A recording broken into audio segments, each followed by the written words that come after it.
తూర్పుగోదావరి జిల్లా పిఠాపురంలో ఎన్నికల పోరు హోరాహోరీగా సాగుతోంది.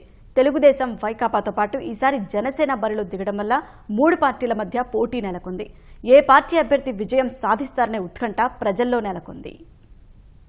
రాష్ట్రంలోనే అత్యధిక నియోజకవర్గాలున్న తూర్పుగోదావరి జిల్లాలో ఏ పార్టీ అధిక స్థానాలు గెలుస్తుందనే ఆసక్తి నెలకొంది. పిఠాపురంలో మరింత ఉత్కంఠ ఏర్పడింది. ఇక్కడ తెదేపా తరపున ఎస్వీఎస్ఎన్ వర్మ, వైకాపా నుంచి పెండెం దొరబాబు, జనసేన అభ్యర్థిగా మాకినీడు శేషుకుమారి బరిలో ఉన్నారు. పిఠాపురంలో ఇప్పటివరకు 15 సార్లు ఎన్నికలు జరగ్గా కాంగ్రెస్ 6 సార్లు, తెదేపా 3 సార్లు, ప్రజాపార్టీ 2 సార్లు, సిపిఐ, భాజపా, ప్రజారాజ్యం అభ్యర్థులు ఒక్కోసారి విజయం సాధించారు. 2009లో ప్రజారాజ్యం నుంచి వంగ గీత గెలుపొందారు. ప్రస్తుతం ఆమె కాకినాడ లోక్సభ స్థానానికి వైకాపా తరపున పోటీ చేస్తున్నారు. 2014 ఎన్నికల్లో స్వతంత్ర అభ్యర్థిగా పోటీ చేసిన ఎస్వీఎన్ఎస్ వర్మ 47,717 ఓట్ల ఆధిక్యంతో విజయం సాధించారు.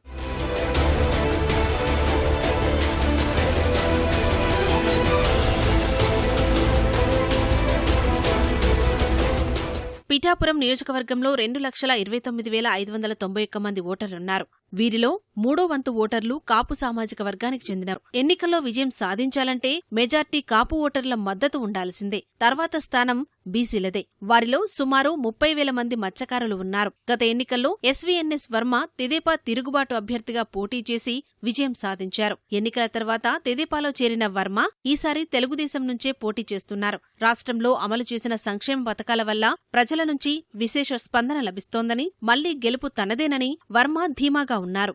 రైతులకి, రైతు కూలీలకి అప్పుల నుంచి బయటపెట్టిన పురుషోత్తపట్నం బ్రహ్మాండంగా 2 పంటలు పండడం, ఆడపడుచులు కాలికి మట్టి అవ్వకుండా గ్రామాల్లో రోడ్లు వేయడం, ఇవన్నీ కూడా అనుకూల అంశాలు. అందరూ కూడా ఆశీస్సులు ఇస్తున్నారు. అన్నిటికన్నా ముఖ్యంగా చంద్రబాబు నాయుడు గారి ఆశీస్సులతో చేసిన ఇవన్నిటితో పాటు పసుపు కుంకుమ, అన్నదాత సుఖీభవ, యువనేస్తం, ఈ విధంగా ఆదుకున్న చంద్రబాబు నాయుడికి ఎట్టి పరిస్థితులను ఓటేయాలి, పేదల నాయకుడు చంద్రబాబు అన్నది ప్రజల్లో ఉంది.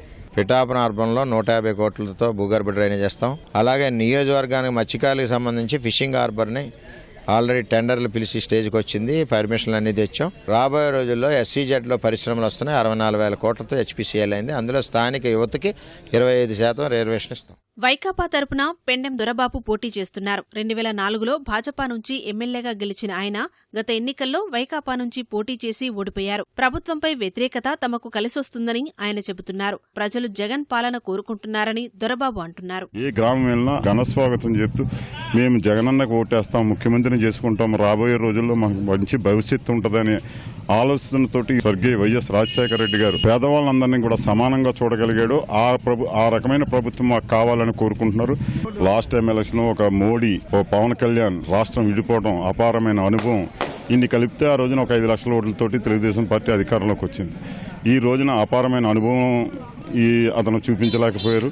అలాగే అవినీతితో కూరుకుపోయిన ప్రభుత్వంగా ప్రజల్లోకి వెళ్ళిపోయింది. ఒకవేళ యాంటీ ఎస్టాబ్లిష్మెంట్ ఓటు ఉన్నా కూడా వైఎస్ఆర్ కాంగ్రెస్ పార్టీకి వచ్చిన నష్టం లేదు. జనసేన అభ్యర్థిగా మాకినీడు శేషుకుమారి బరిలో నిలిచారు. పవన్ కళ్యాణ్ చరిష్మాతో పాటు కాపు సామాజిక వర్గానికి చెందడం ఆమెకు సానుకూల అంశాలు. ప్రజలు కోరుకునే మార్పు జనసేనతోనే సాధ్యమని శేషుకుమారి చెబుతున్నారు. ఒక్కరూ కూడా మేము ఏం అడగకుండానే మీకు ఓటేయడానికి మేము సిద్ధమయ్యామమ్మా. అధికార పక్షం అభ్యర్థి కానీ ప్రతిపక్ష అభ్యర్థి కానీ ఏనాడు మాకు ఏమీ చేయలేదు. ఒక నిశ్శబ్ద విప్లవం ఉంది. పవన్ కళ్యాణ్ గారి మేనిఫెస్టో ప్రతి ఒక్కరూ ఏం చెప్తున్నారంటే 600 పథకాల కంటే 6 పథకాలు మేలు అంటున్నారు. పవన్ కళ్యాణ్ గారు సాధ్యం అయ్యేదే ఆయన మేనిఫెస్టోలో పెట్టారు. పవన్ కళ్యాణ్ గారికి యువతే బలం. యువకుడిని ఒక్క యువకుడే అనుకుంటాం మనం. ఆ యువకుడు 10 మంది వారి ఇంట్లో కుటుంబంలో ఉన్న ప్రతి ఒక్కరిని ప్రభావితం చేస్తాడు. పిఠాపురంలో ప్రధాన పోరు తెదేపా వైకాపా మధ్య అని భావిస్తున్నా జనసేన ప్రభావాన్ని కూడా తక్కువ అంచనా వేయలేమని విశ్లేషకులు అంటున్నారు.